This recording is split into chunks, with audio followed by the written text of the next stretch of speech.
Being a Miami Dolphins fan right now feels like one of those moments where you can literally feel the franchise standing at a crossroads. Because after everything we watched last season, all the ups, all the frustration, all the questions about where this team is actually going, something big is clearly happening behind the scenes in Miami. And today, we've got two pieces of news that honestly say a lot about the direction this franchise might be heading. One of them involves a major quarterback situation that could completely change the identity of this offense moving forward. And the other one? It's about the future of the defense, and a move that could reshape the pass rush for years. Both of these stories connect directly to the new leadership in Miami. And if you're a Dolphins fan like me, you already know that when the front office starts making these kinds of moves, it usually means big changes are coming. So yeah, we've got a lot to talk about today. But before we dive into these two big Dolphins updates real quick, if you're a real Miami fan who follows this team every single day like I do, go ahead and hit the like button and subscribe. This channel, Dolphins Nation Report, is brand new. We're just getting started, and the goal right now is to reach our first 500 subscribers with real Dolphins fans who want honest conversation about this team. So if that sounds like you, welcome aboard. Now let's talk about what just came out, because the first piece of news could seriously shake up the quarterback situation in Miami. So let's start with the first big story, because this one could completely change the direction of the Miami Dolphins offense. According to ESPN analyst Matt Bowen, the Dolphins have been identified as the best possible landing spot for one of the top free agent quarterbacks on the market this offseason, Malik Willis. And when you start looking at the situation in Miami right now, honestly, it makes a lot of sense why this connection is being talked about. Let's go back to what happened last season. In 2025, Tua Tagovailoa started the first 14 games of the year for Miami, and statistically, it was a very mixed season. He completed 67.7% of his passes, threw for 2,660 yards, had 20 touchdowns, but also 15 interceptions, and the Dolphins went 6-8 during those starts. And that record, that inconsistency, eventually led to a major decision late in the season. In Week 16, the Dolphins benched Tua Tagovailoa. Instead, they gave the starting job to 7th-round rookie Quinn Ewers, the former Texas Longhorn, to finish the year. Ewers started the final 3 games of the season, and the results were, well, pretty similar in terms of struggles. Miami finished 1-3 to close the season, and Ewers completed 66.3% of his passes for 622 yards, with 3 touchdowns and 3 interceptions. So heading into this offseason, the situation at quarterback in Miami is anything but settled. Even though Quinn Ewers is still under contract for 2026, reports indicate that the Dolphins are expected to make a permanent change at quarterback and move on from Tua Tagovailoa. And that's where this Malik Willis conversation really starts to get interesting. For those who may not remember his journey, Willis originally entered the NFL with the Tennessee Titans. During his first 2 seasons there, he appeared in 11 games and started 3, leading Tennessee to a 1-2 record as a starter. His numbers weren't great back then. He completed just 53% of his passes, threw for 350 yards, and had 3 interceptions with no touchdowns. But right before the 2024 season, the Titans traded Willis to the Green Bay Packers. And that's where things started to change for him. Over the last 2 seasons in Green Bay, Willis again appeared and started in 11 games, but the improvement was dramatic. He completed 78.7% of his passes, threw 6 touchdowns, and most importantly, 0 interceptions. That kind of development is exactly why analysts believe he could now be ready for a bigger role. But the biggest reason this connection to Miami is gaining traction actually has to do with the new leadership inside the Dolphins organization. The Dolphins now have new head coach Jeff Hafley and new general manager John Eric Sullivan, and both of them already know Malik Willis very well from their time working in Green Bay. So there's already familiarity there, already trust, already knowledge of how he works. And according to Matt Bowen, the offensive system being built in Miami under offensive coordinator Bobby Slowick could be a great fit for Willis. Bowen described a potential offense built around motion, movement, and heavy play-action concepts. That kind of system can really help a quarterback like Willis, because it creates easier throwing windows and also allows the offense to incorporate quarterback runs, which forces defenses to account for another threat on every play. In other words, Willis brings an athletic element that could stress opposing defenses in ways Miami hasn't consistently done recently. And if his development in Green Bay is real, the Dolphins could be looking at a quarterback with serious upside. But of course, this isn't a simple move, because Malik Willis is expected to be one of the most expensive quarterbacks on the free agent market this offseason.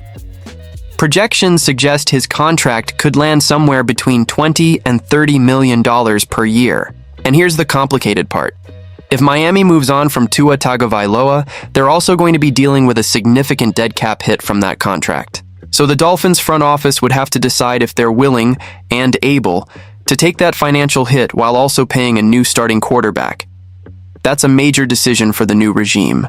But now let's talk about the second big piece of news, because it shows that Miami isn't just thinking about the offense, they're also looking at rebuilding key parts of the defense. According to a new post-combine mock draft from Pro Football Focus analyst Trevor Sikkema, the Dolphins could target a major defensive weapon in the 2026 NFL Draft. Sikkema projects that Miami will select Texas Tech edge rusher David Bailey with the 11th overall pick. And this prediction comes after a pretty significant change to the Dolphins' defense this offseason. Miami moved on from Bradley Chubb, which immediately created a big hole in the pass rush group. Now, if you look at the numbers from 2025, the Dolphins' pass rush was, honestly, pretty average. The team finished the year with 38 sacks, which ranked 17th in the league. Their 7.04% sack rate was actually a little better, ranking 13th overall, but still not exactly the kind of dominant pressure unit that changes games. And things got even thinner up front after Miami also traded Jalen Phillips at the trade deadline last season. Right now, the main edge presence on the roster is Chop Robinson, but beyond him, the depth and long-term potential at the position is very questionable. That's why new head coach Jeff Hafley has reportedly emphasized that the Dolphins need to get stronger in the trenches. And that's exactly where David Bailey comes into the picture. Bailey is one of the most intriguing pass rushers coming out of college football right now. At 251 pounds, he ran a 4.50-second 40-yard dash at the combine, which is an insane combination of size and speed for an edge defender. According to Sikkema, that athletic profile alone could push Bailey even higher than the 11th pick in the draft. But the production is just as impressive. In the 2025 college football season, Bailey finished as the highest-graded edge defender in the entire country, earning a 93.3 defensive grade. He also led all Power 4 defenders with a 38.6% pass rush win rate, and the raw numbers back it up too. Bailey led the entire FBS with 14.5 sacks last season. Over his college career between Stanford and Texas Tech, he played 46 games, recording 163 tackles, 29 sacks, 10 forced fumbles, 4 passes defended, and 1 fumble recovery.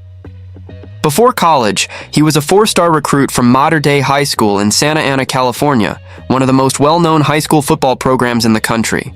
And after transferring from Stanford to Texas Tech, he really exploded into one of the most dominant defensive players in college football. He earned all Big 12 honors and was also named an All-American. So if Miami actually lands a player like David Bailey in the draft, that could instantly inject new life into a pass rush unit that clearly needs help. Now, when you step back and look at both of these stories together, something becomes pretty clear. This new Dolphins leadership group, Jeff Hafley, John Eric Sullivan, and Bobby Slowick, is not just trying to tweak this roster. They're potentially reshaping the identity of the team. You've got a possible new starting quarterback entering the conversation, and at the same time, a major focus on rebuilding the defensive front. And honestly, that tells me the Dolphins know exactly where the weaknesses were last season. The quarterback position needs clarity, the pass rush needs more firepower. And if Miami truly wants to compete for a Super Bowl window, those two areas absolutely have to improve. As a Dolphins fan, I'll say this. The idea of bringing in a quarterback like Malik Willis is definitely intriguing, especially with the connection to the new coaching staff. But at the same time, paying $20 to $30 million a year while dealing with Tua's dead cap would be a huge gamble. And when it comes to the draft, if David Bailey is really as explosive as the numbers suggest, that might be exactly the kind of young pass rusher this defense desperately needs. One thing is certain, this offseason is shaping up to be one of the most important in recent Dolphins history, because the decisions made right now will determine whether this team is truly building toward a championship, or just resetting once again. And Dolphins fans, we've been waiting long enough to see this franchise finally get it right. But now I want to hear from you. Do you think Malik Willis should be the next starting quarterback in Miami? And how would you feel if the Dolphins drafted David Bailey to rebuild the pass rush? Drop your thoughts in the comments, let's talk about it. And if you enjoyed the conversation, don't forget to like the video, because that really helps the channel grow. And if you're a Dolphins fan who enjoys real, honest talk about this team, go ahead and subscribe to Dolphins Nation Report. The channel is brand new, we're building a community of real fans, and the goal right now is to reach our first 500 subscribers. So if you want to be part of this Dolphins community from the very beginning, hit subscribe and come ride with us, and as always, fins up.